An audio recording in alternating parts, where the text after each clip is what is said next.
Welcome back to Family Justice Files. How are you? My story today happened in Oregon. I'm Lena Brooks, and I was standing in my small kitchen, apron still streaked from dinner prep, when an email made my hands shake. It confirmed I'd been selected for a National Culinary Award. Next week, broadcast live. I opened our family group chat and typed, "I have some news. I'm getting an award next week. There's a ceremony. I'd really love it if you could be there." The typing dots appeared, disappeared, came back. My sister Marissa replied, "We don't have time for your pointless award. We're going to dinner that night." A second later, my mom added, "Don't blame us, honey. We already made reservations." My dad didn't say a word. He just liked Marissa's message. I stared at the screen, swallowed that familiar burn and typed, "That's fine. Have a nice dinner." They sent laughing emojis. Across town, glasses were already clinking at their favorite restaurant. What they didn't know was the live broadcast was about to start, and the screen above their table was about to say my name. If you want to know what happened next, stay with us. I didn't always understand my place in this family so clearly. Growing up in Salem, Oregon, I thought what we had was normal. I assumed every family had one child who took up more space, and another who learned how to stay out of the way. My sister, Marissa, was 5 years older and effortless at being seen. Loud, confident. The kind of person who could walk into a room and make it feel like a stage. My parents called it charisma. They said they were supporting her confidence. What that meant in practice was simple. Our house moved around her moods. When Marissa didn't make the cheer squad one year, we sat at the dining table while my parents gave speeches about resilience. Ice cream was brought out. Plans were made. When I won a small school cooking competition a few months later, my mom smiled and said, "That's nice, honey." Then she turned to ask Marissa how her weekend plans were shaping up. By the time I was 12, I learned something without anyone ever saying it out loud. What mattered in this house wasn't effort. It was attention. The only place I felt quiet and steady was the kitchen. I watched cooking videos on an old tablet, pausing and rewinding until I learned how to hold a knife properly, how to keep bread from collapsing, how to fix a sauce instead of throwing it away. While Marissa was out with friends or filming herself for social media, I was testing recipes and washing dishes long after everyone else went to bed. I started bringing baked goods to neighbors just to see someone react. "This is really good," they'd say. "You made this?" Those moments meant more to me than any praise I ever got at home. When I began selling small batches at the local farmer's market, my dad shook his head and said, "You spend too much time playing in the kitchen." My mom added, "It's fine as a hobby, but you should think about something real." Marissa laughed and said, "Not everyone needs a food phase." At family dinners, they listened to her talk for hours about her job, her plans, her next big idea. When I tried to explain a recipe I was proud of, phones came out, plates were cleared. The conversation moved on without me. I learned to stop interrupting, to stop explaining, to keep my wins small and quiet. That pattern followed me into adulthood. Every milestone I reached was treated like a side note. Every success was framed as temporary, something I'd eventually grow out of. So when that award email landed years later, my first instinct wasn't celebration. It was hesitation, because deep down, I already knew what would happen if I asked them to show up. I'd just hoped, stupidly, that this time might be different. Leaving Salem didn't feel brave at the time. It felt necessary. I moved to Brooklyn with 2 suitcases, a part-time job lined up, and a schedule that left no room for doubt. My days were spent in hot kitchens and classrooms. My nights were split between studying and closing shifts at a small cafe that smelled like espresso and burnt toast. I burned dishes. I cut my fingers. I cried in walk-in refrigerators where no one could hear me. And then I went back out and did it again. One of my instructors noticed the way I kept reworking the same dish instead of abandoning it. After a long service, he watched me plate a simple vegetable entree I'd adjusted a dozen times and said, "You have a point of view. Don't lose it." No one had ever said that to me before. I started focusing on food that felt familiar but lighter. Comfort without apology. Meals that didn't lecture you. On my days off, I experimented in my tiny apartment kitchen, filming short clips when something worked. Most of them went nowhere. One of them didn't. A quick video of a homemade dressing, nothing fancy, just honest, started circulating. People asked for the recipe. Then they asked where they could buy it. I bottled small batches on my kitchen counter and sold them locally under the name Brooks Kitchen. It wasn't glamorous. It was spreadsheets, labels, and late nights cleaning equipment in the bathtub. I called my parents to tell them the dressing sold out at a local market. My mom said, "That's cute." Then she passed the phone to Marissa so she could talk about a new project she was excited about. I hung up and stared at my reflection in the dark window. For the first time, I didn't feel angry. I felt clear. The world I was building didn't need their approval. Brooks Kitchen grew slowly. I kept my restaurant job and used my days off for meetings about sourcing and packaging. A buyer from a regional store tasted the dressing at a food event and said, "We could put this on shelves." That sentence changed my calendar, not my family's opinion. I was flying to small conferences, speaking to rooms that held maybe 50 people, answering questions about how to start small and survive mistakes. Each time, someone would come up after and say, "My family doesn't get it either." Then, one afternoon, an email arrived with a subject line that made my stomach drop. National Culinary Excellence Awards. Rising Chef nomination. I read it 3 times to make sure I wasn't imagining it. This wasn't a feature. This wasn't a blog mention. It was a live ceremony. A national broadcast. The kind of thing my instructors used to point at on TV. I sat there for a long time, hands flat on my desk, breathing. And then, out of habit more than hope, I opened the family group chat. I explained what the award was. I explained how big it was. I explained when the ceremony would be and how it would mean a lot if they could watch, even if they couldn't travel. I watched the typing dots appear and vanish. When the replies came, they sounded exactly like my childhood. Pointless. Reservations. A like instead of a sentence. That was the moment something shifted. Not loudly, not dramatically. I didn't argue. I didn't defend the award or explain why it mattered. I typed one line, polite and final, and closed the app. The night of the ceremony arrived anyway. I stood backstage in Santa Monica, surrounded by people who smelled like confidence and nerves. A coordinator clipped a badge to my dress. I saw my name printed clearly beneath my brand. Lena Brooks, Brooks Kitchen. Somewhere across the country, my family was sitting down to dinner, convinced they'd made the reasonable choice. They had no idea that the story they'd always told themselves about me was about to collide with a screen they couldn't ignore. And for once, I didn't feel the urge to warn them. The ballroom in Santa Monica glowed under layers of soft light. Crystal fixtures, camera rigs, a low hum of nerves and rehearsed smiles. Backstage, people spoke in half sentences.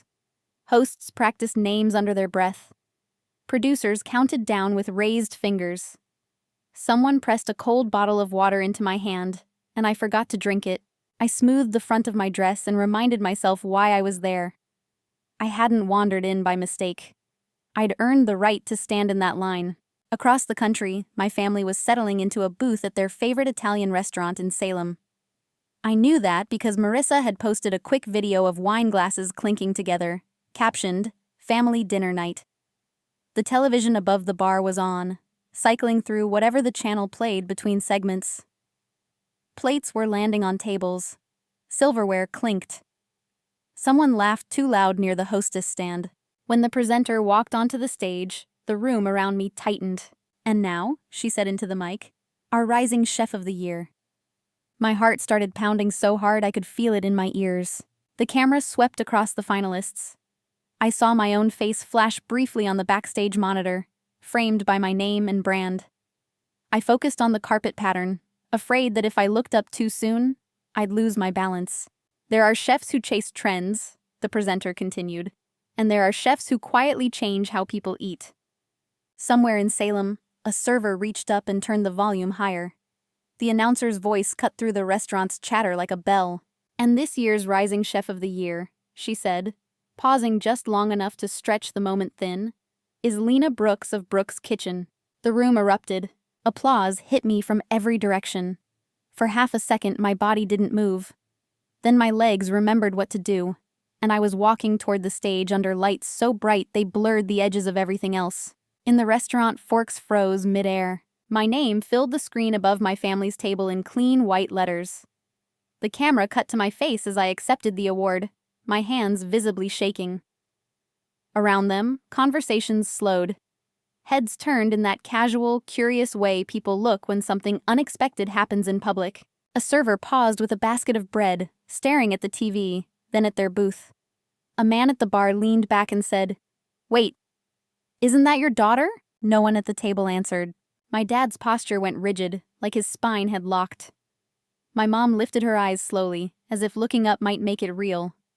Marissa held her glass halfway to her mouth, then set it down without drinking. On stage, the host leaned in close and whispered, "Smile. You're live."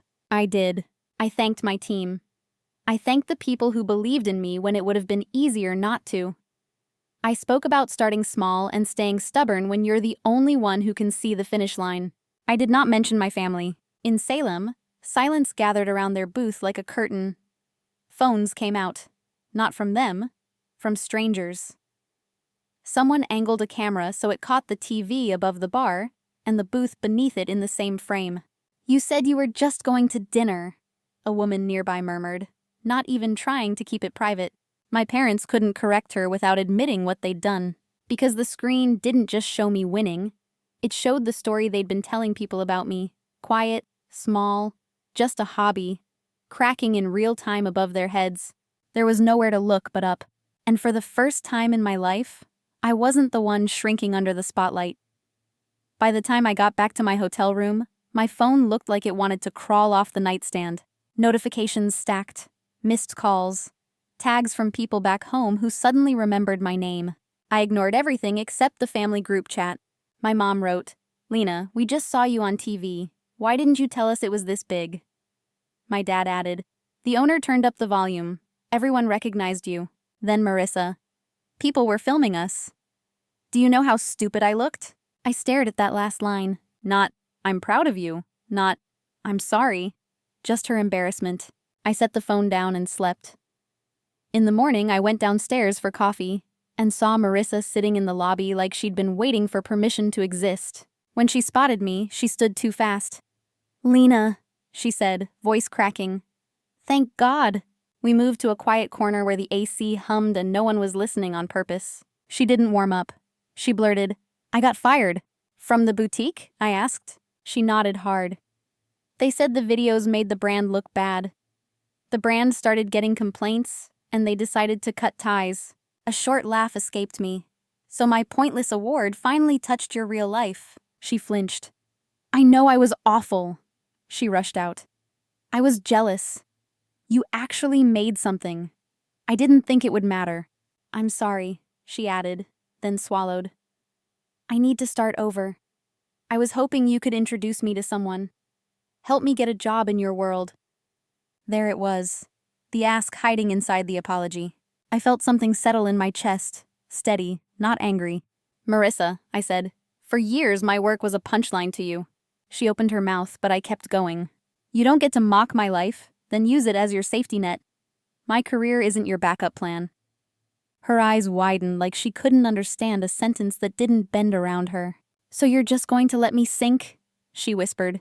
"No," I said. "I'm going to let you swim on your own for once." Silence, clean and sharp. When I stood up, she looked smaller than I remembered. "We're still sisters," I said, "but I'm done shrinking to make you comfortable." I walked to the elevator and didn't look back. For the first time in my life, I didn't feel guilty for choosing myself. The weeks after the ceremony moved fast, but not in the way I used to imagine success would feel. There were emails, interview requests, conversations that no longer started with me proving I belonged. Brooke's Kitchen stopped being something I defended and became something people expected to see grow. I didn't chase the noise. I chose structure. A small team came together around the work itself. Sourcing, consistency, food that felt honest instead of performative. When the first restaurant space finally opened in Los Angeles, I walked through it alone before the doors unlocked. Clean counters, warm light, shelves lined with bottles that once lived on my apartment floor. It felt earned, not loud, not fragile. Back home, my family adjusted, but not all at once. My parents learned to speak more carefully, to listen instead of assume. My dad started sending photos of meals he cooked from my videos, badly plated and proudly documented. My mom apologized without asking me to forget the years that came before. I responded, but I didn't rush to close the distance. Respect moves slower than guilt, and it lasts longer. Marissa stayed quiet for months. When her email finally came, it didn't ask for help. It didn't hint at an opportunity. She wrote about losing her job, downsizing her life, and realizing how often she'd treated my work like a joke because she was afraid of standing still. She ended with one line, "I don't expect you to fix anything. I just needed you to know I finally see it." I didn't reply right away, not because I was angry, but because I no longer needed resolution to keep moving forward. The truth was, everything that mattered had already happened the night my family put their dismissal in writing, and the world watched something else unfold. I learned that boundaries don't need speeches to work. They only need consistency. I learned that accountability doesn't arrive when you demand it. It arrives when reality catches up with what was said and done. And I learned that self-respect isn't about cutting people off. It's about refusing to build your life in a way that requires you to stay small. One night after closing, I stood alone in the kitchen while the city hummed outside. I thought about the version of me who used to swallow the burn and keep cooking anyway. She didn't need approval. She needed room. If this story felt familiar, if you've ever been told the thing you love is pointless, or learned to stay quiet to keep the peace, take a moment and tell me where you're listening from. A kitchen? A parked car? A room that finally feels like yours. Stories like this live here on Family Justice Files. If you want to keep hearing them, you know what to do.